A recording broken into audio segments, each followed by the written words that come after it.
Hi, I'm Kep Kepner CPA here in Dallas. I've got the latest statistics for you. Last year's exam rate from the IRS was 0.86%. They did 339,000 fewer audits than they did in 2010 when the rate was 1.1%. Man, that sounds great. You mean less than 1% of people get audited? You would think that was wonderful. But here's the bad news. 100% of those that were audited are those that had red flags on their tax return.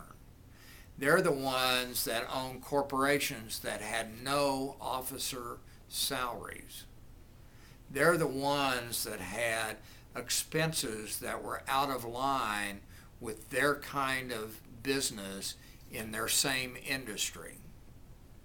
They're the real estate people who for some reason have cost of sales of 40% when the IRS knows that most real estate companies only have commission expense that they pay to other real estate agents and the costs they pay to their broker, so they don't have a real high cost of sales.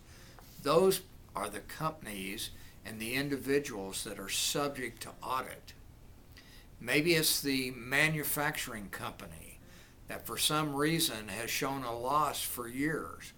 Companies can't live forever showing a loss, so the IRS knows that something's wrong. Maybe it's the individual who has a nice home and has property tax and house payments totaling $20,000 a year, but only show $10,000 of profit, taxable income. The IRS isn't stupid about this, folks. I call that the smell test. Every time we do a tax return, we not only make sure that we do it right, but we educate our clients so they know about the risk that they may be taking. We know what looks unusual to them. We help them classify some of their expenses a little bit differently so that red flag is mainly we help them classify their information so the red flag isn't red anymore.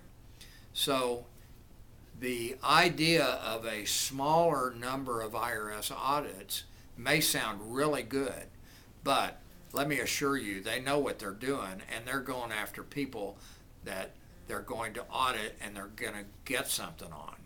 Now, in addition, the other thing that has declined is the number of matches. So the reality is when your employee gets a W-2 from you and you send in copies of that to the IRS, that gets matched up.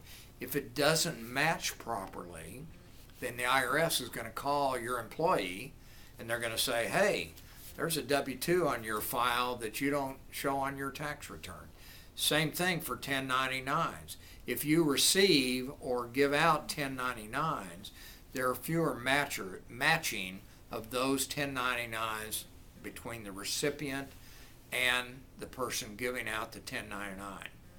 The reality is that 1099s are becoming more and more prevalent, and most business owners realize they're giving a 1099 out to somebody else because they're protecting themselves. If the IRS sees that you've paid people, you have not given them a 1099, they can deny that expense. So I don't know about you, but as a business owner, I don't want to take on the tax liability of one of my workers because I didn't give them a 1099. I would rather give them a 1099 and it's their problem. If they don't want the 1099, then really they need to go work for somebody else, not for you, because I don't believe that you should take on their tax burden because they don't want to give you their Social Security number or they don't want to get a 1099. So think about it from your point of view. You want somebody who's going to look at your business that way and protect you.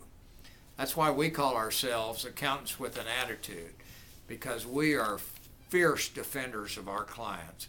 And you could be somebody that needs that kind of defense. We can help you with that. Give us a call. Thanks.